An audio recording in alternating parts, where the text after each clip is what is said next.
चौधरी परवेज इलाही को रिहाई मिल गई। साबिक वज़ीर आला पंजाब कोर्ट लखपत जेल से रिहा होकर घर पहुंच गए। कहते हैं अल्लाह ताला का बहुत शुक्र है कि उसने मुझे सुरखरू किया। लाहौर हाई कोर्ट ने परवेज इलाही की रिहाई का हुक्म दिया। पंजाब असम्बली में भर्तियों के केस में दरख्वास्त जमानत मंजूर हुई। साबिक वज़ीर आला को चंद रोज कबल अडयाला जेल से कोर्ट लखपत जेल मुंतकिल किया गया था।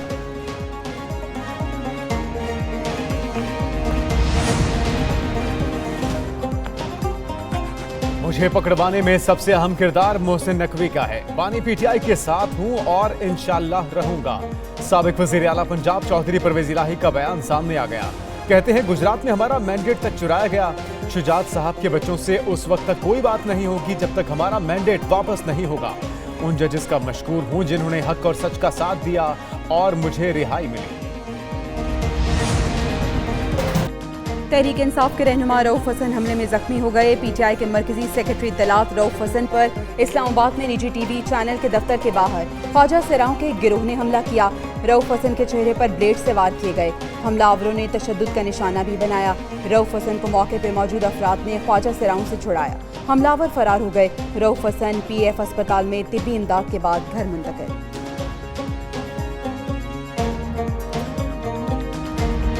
मिनिस्टर आए और वो बताएं कि क्या हुआ, किन लोगों को गिरफ्तार किया गया, वजूहात क्या थी। तहरीक इंसाफ की अपने तर्जुमान रऊफ हसन पर हमले की शदीद मजम्मत। पार्टी अरकान ने सेनेट इजलास से वॉकआउट किया। शिबली फराज ने कहा रऊफ हसन पर हमला कोई मामूली बात नहीं, 24 घंटे में हमले की तहकीकात की जाए। नून लीग के सेनेटर इरफान सिद्दीकी की वाकये की मजम्मत। अनवारुल हक काकर और दीगर सेनेटर्स ने भी शदीद मजम्मत की।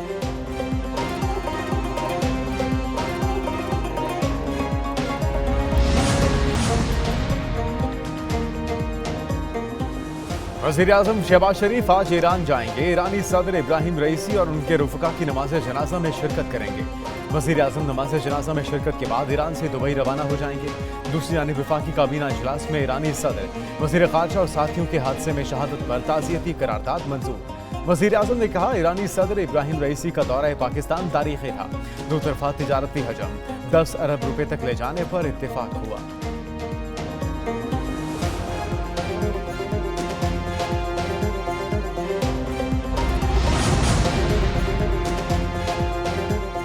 सिंध में शदीद गर्मी, तालीमी इदारों में 1 जून से तातीलात का ऐलान। हुकूमत ने तालीमी इदारों में छुट्टियों का नोटिफिकेशन जारी कर दिया। सिंध भर में तालीमी इदारों में गर्मियों की छुट्टियां 31 जुलाई तक होंगी। 1 जून से 31 जुलाई तक छुट्टियों के फैसले का इत्तलाक तमाम सरकारी और निजी तालीमी इदारों पर होगा।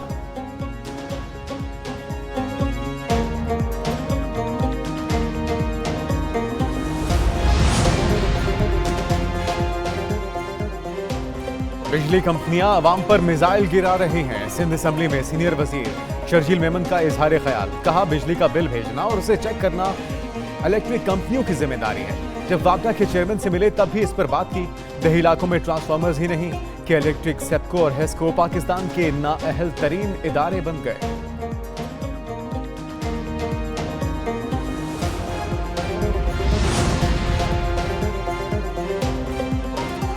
हुकूमती पॉलिसीज की बदौलत महंगाई में कमी आ रही है। पाकिस्तान की मौशी सूरत हाल पहले से बेहतर है। वज़ीर-ए-आज़म शहबाज शरीफ की इक़्तिसादी मुशावरती कमेटी के पहले इजलास में गुफ्तगू बोले महंगाई में कमी के असरात आम आदमी तक पहुँचाने के लिए इक़दाम कर रहे हैं। मौशी तरक्की, रोजगार की फराहमी, कारोबार और सरमायाकारी के लिए निजी शोबे को सहूलत फराहम करना मिशन है। आइंदा बजट में सरमायाकारों और कारोबारी बरादरी को मजीद सहूलियात देंगे। आम आदमी पर टैक्स की शरह कम करके टैक्स दहिंदगान की तादाद बढ़ाएंगे।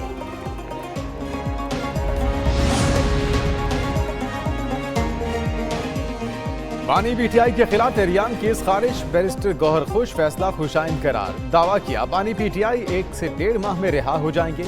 एक केस में जमानत हो चुकी, 2 मुकदमात रहते हैं। अपोजिशन लीडर उमर अयूब बोले आइन के मुताबिक किसी की जुबान बंदी नहीं की जा सकती। पंजाब में हफ्ता के इज्जत का काला कानून बनाया जा रहा है। बाबर अवान बोले पंजाब की हुकूमत और वज़ीर आला तौहीन अदालत कर रहे हैं। ये कानून अदालतों में चैलेंज होने के बाद खत्म हो जाएगा।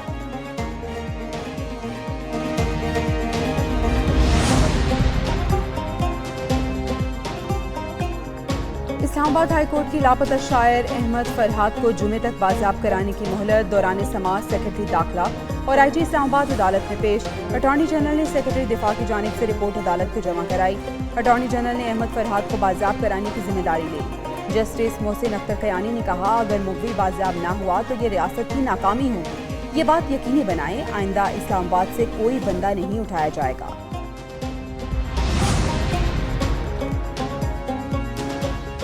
सेनेटर फैसल वाउडा की जस्टिस अतहर मिनल्लाह के खिलाफ तहरीक इस्तेहकाक, कहते हैं उनकी साख को मुतासिर करने की कोशिश की गई।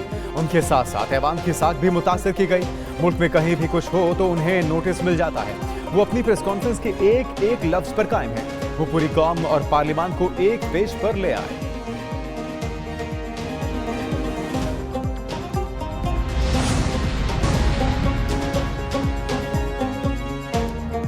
हुकूमत ने नेट मीटरिंग की बंदिश की खबरें बेबुनियाद करार दे दी। वज़ीर तमन्नाई अवैस लगानी का सेनेट में तवज्जो दिलाओ नोटिस पर जवाब। कहा, नेट मीटरिंग को किसी सूरत बंद करने के लिए हुकूमत की तरफ से हिदायत जारी नहीं की गई। कभी नहीं कहा कि नेट मीटरिंग की पॉलिसी खत्म कर रहे हैं। IMF से मुज़ाकरात में नेट मीटरिंग पॉलिसी पर कोई बात नहीं हुई। पावर सेक्टर में बेहतरी के लिए इस्लाहात मुतारिफ कराई जा रही है।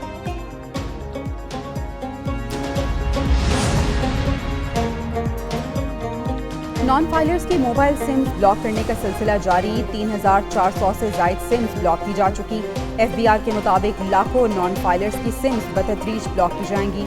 टेलीकॉम कंपनीज को नॉन फाइलर्स की फहरिस्त शेयर की जा चुकी। PTA को भी 5,06,671 अफराद की फहरिस्त दी जा चुकी है। नॉन फाइलर्स की सिम्स छोटे ग्रुप्स में ब्लॉक की जाएंगी। इसके लिए इनकम टैक्स जनरल ऑर्डर जारी किया जा चुका।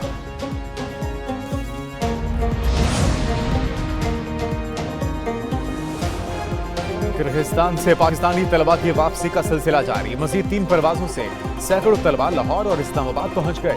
PI ने पाकिस्तानी तालिब इल्मों को वापस लाने के लिए 2 खुसूसी परवाजें शेड्यूल कर दी। पहली परवाज आज सुबह 6 बजे इस्लामाबाद पहुंचेगी।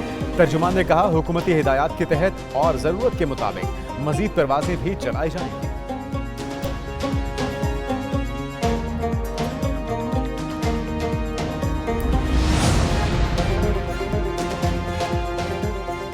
नायब वज़ीर-ए-आज़म इसहाक डार आस्ताना से बिश्केक पहुंच गए। किर्गिस्तान के वज़ीर ख़ारजा ने इसहाक डार को दौरे की दावत दी थी। इसहाक डार किर्गिस्तान में पाकिस्तानी शहरियों के तहफ़्फ़ुज़ात बशमूल तलबा को दरपेश मसाइल पर बात करेंगे। नायब वज़ीर-ए-आज़म की पाकिस्तानी तलबा और शहरियों से भी मुलाकात।